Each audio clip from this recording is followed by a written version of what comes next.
if you think about an integrator coming into a startup, there's just so much to do. You can't hire for all of the different seats that you need. Therefore, you have to wear all the hats and you just got to be comfortable moving with speed, getting stuff done, doing whatever's required. I mean, if you need to go sweep floors at the end of the day, you got to go sweep floors at the end of the day. But once you scale and you start moving kind of out of, entrepreneurial startup into more professionally managed or middle market size, that's when you really start having the capital to hire the seats, hire the people that you need to kind of grow the org chart a bit. Welcome to Fixers and Founders, where vision meets velocity. I'm Tony.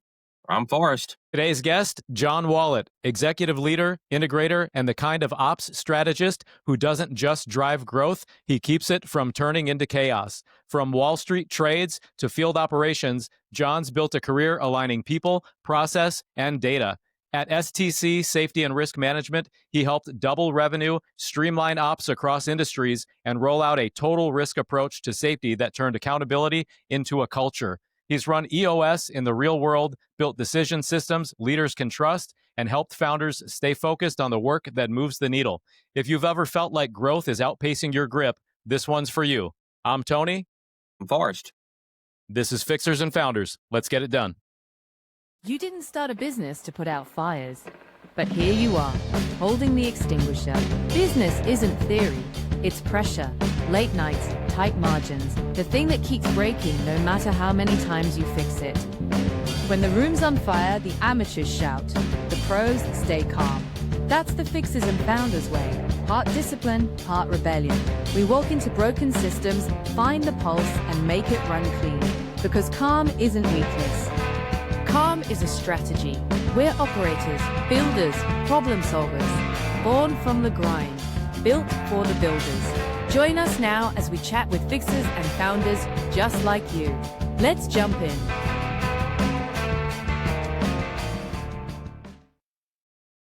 Glad to have you, John.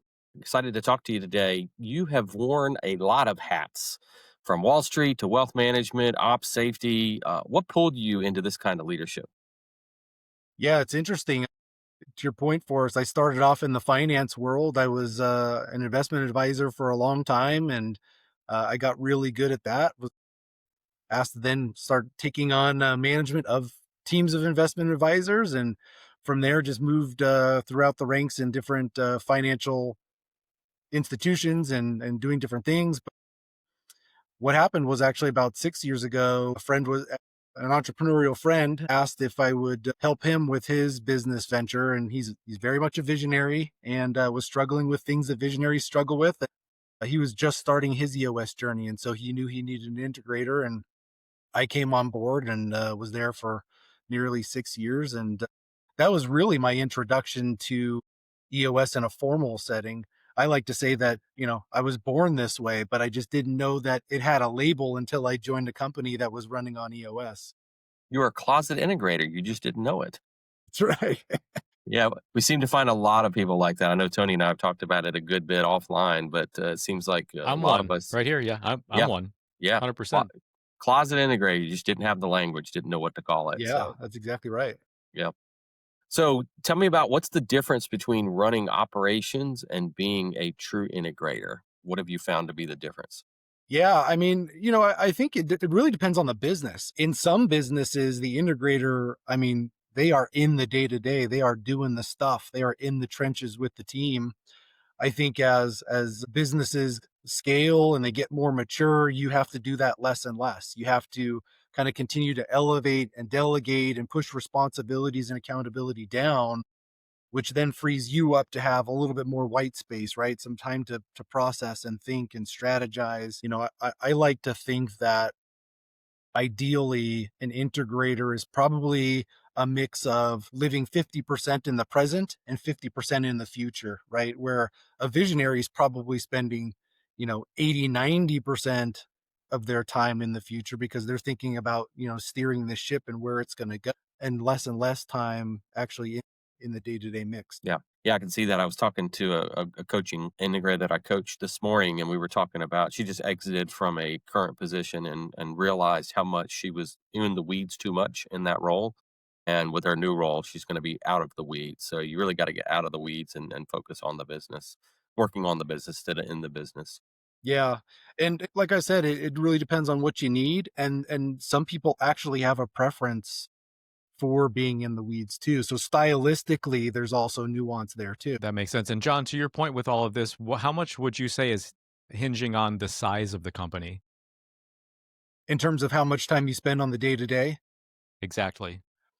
I would say a lot hinges on it. If you think about an integrator coming into a startup, there's just so much to do. You can't hire for all of the different seats that you need.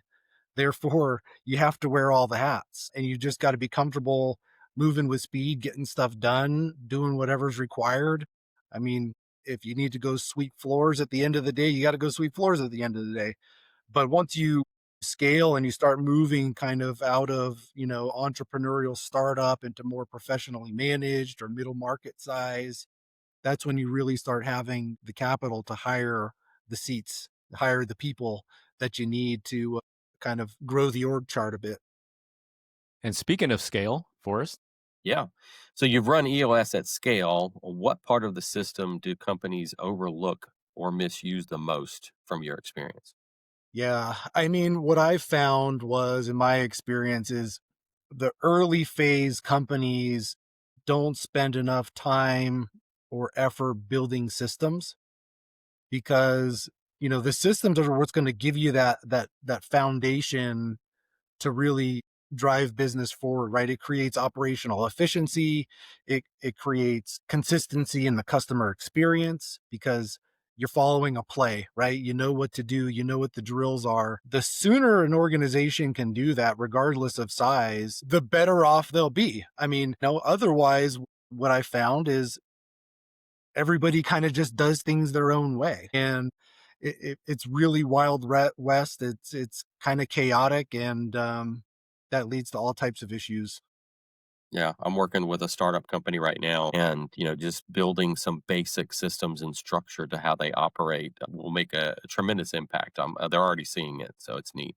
Yeah, absolutely. I mean, one of the things I've seen is, I came from a world where like you lived and died by your CRM.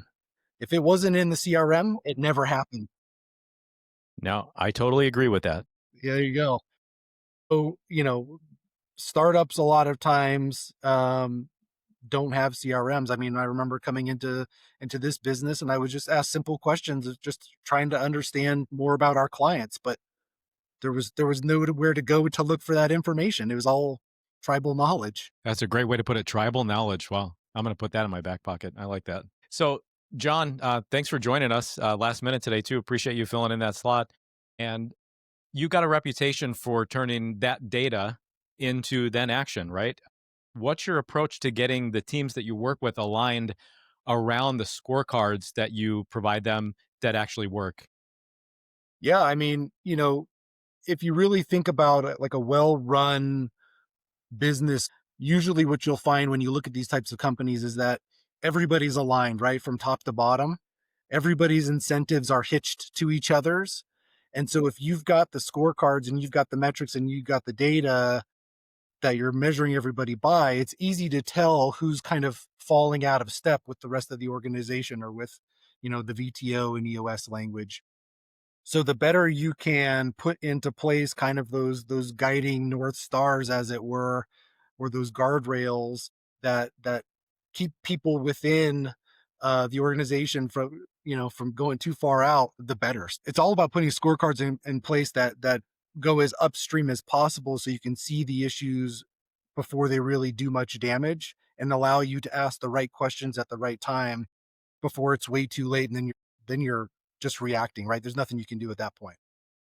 Yeah, John, as far as getting that action out of the team, what's like one example that you've used? And I'm sure this is another instance where it's going to vary based on the business and the team, right? Not a one size fits all proposition. But if you could name one tip, what's one tip you would give our listeners about how to get that team to rally around and actually take action, and use that system now that they've got it put together for them?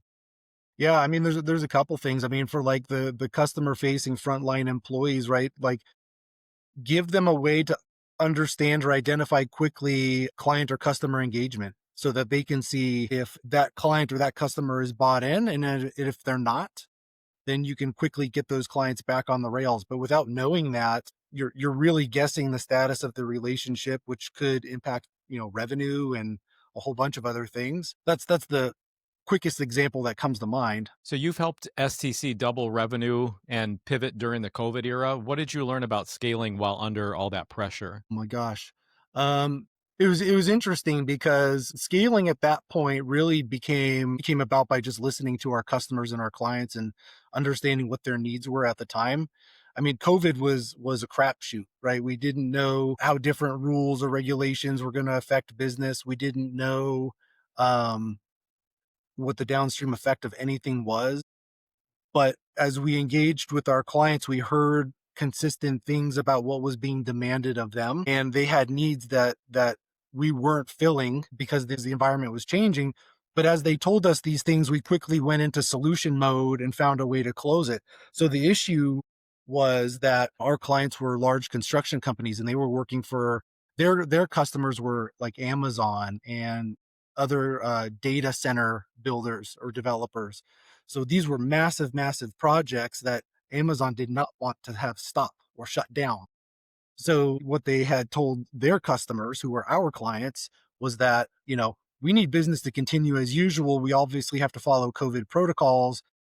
We need you to help us figure out how to do that. Funny enough, I reached out to a friend that I've known since high school, who was in medical staffing, and I said, hey, here's what we're hearing. We're hearing from Amazon that they're demanding that there's nurses in place, that people social distance, that we're logging temperatures as people come and go. I don't know anywhere to get nurses. Could you get me some? And they're like, yeah, no problem. So we quickly contracted with them, got nurses, put them on our clients' projects. The projects ran really, really smoothly. We made up a ton of revenue that was being offset by a decline in managed service. In fact, it ended up turning out to be 2 really, really good years in an environment where it could have been really, really bad. Wow. What is one metric, John, or rhythm that helps you keep founders out of the weeds? Oh my goodness. Besides slapping them over the head. Yeah, yeah.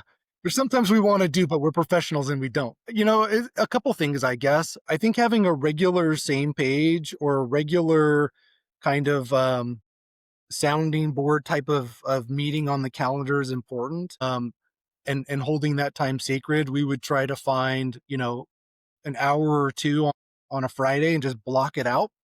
And that was our time to really just kind of process and digest the week, go back through to-dos, look at issues, talk about our team, reach out to clients, whatever we needed to work on other projects. But it's really just time to be visionary and integrator and remove ourselves from the grind at the end of the week and just, you know, process what had been going on and start planning for the next week. I think that's really important. That's good. So we got some wild card questions. Not that all these questions weren't wild cards, but Sure. these are even more wild. And they're not all that wild yet. Maybe we'll start to get a little more Wild and crazy. Okay. wild and crazy guys as we Yeah. progress here. So what's something most people wouldn't guess brings you peace? Oh my gosh. You could probably guess this, but I mean, on the personal front, like my son's a baseball player and I love he plays a lot of baseball, a lot of tournaments. So on the weekends, that's what we're doing. And it's nice to just sit there in a chair and just watch baseball. Sometimes I'm yelling because I don't like a call or I don't like a play or I get a little animated, but it's just nice to sit there and just take it in and not do anything except watch him play and root for him. And usually our family's with us. And so we're all just enjoying that time together. Goodness, what else? I love just, listening to podcasts and learning. If I can just absorb information and engage my brain, that brings me a lot of peace. I really enjoy that.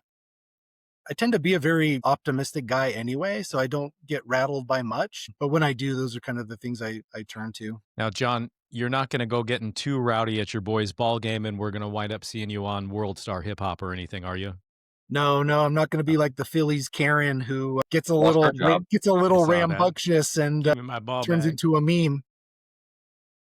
So, John, last question here for you, and thanks again for joining us today. Sure. What is something small that you hope the people closest to you always remember about you? I would hope that people remember kind of how I made them feel. I try to be as empathetic as I possibly can. I feel like, I'm driven to help others. I think people around me really know that I care about them, and I think they'll remember that, and I want them to remember that, and just how involved I like to be in people's lives and knowing how they are. I would say that most people who know me as a pretty warm, helpful, resourceful type of guy, and they're glad they had me in their corner. Right. Well, this was John Wallet, a reminder that execution isn't just about getting things done, it's about knowing what matters. Whether he's untangling ops or translating data into momentum, John's work shows how structure doesn't slow you down, it actually sets you free. If you're leading, building, or just trying to stay ahead of your own success, rewind this one and listen to it again. I'm Forrest, I'm Tony. and this has been Fixers and Founders. Oh, my darlings, look at you. Still here with me till the end. That's how I know you're one of us. The fixers, the founders, the ones who build in the chaos and still manage to laugh through it. Drop a comment, share your sparks, and connect with each other. This is where the net weaving begins. Like, share, and subscribe to keep the fire blowing. Until next time.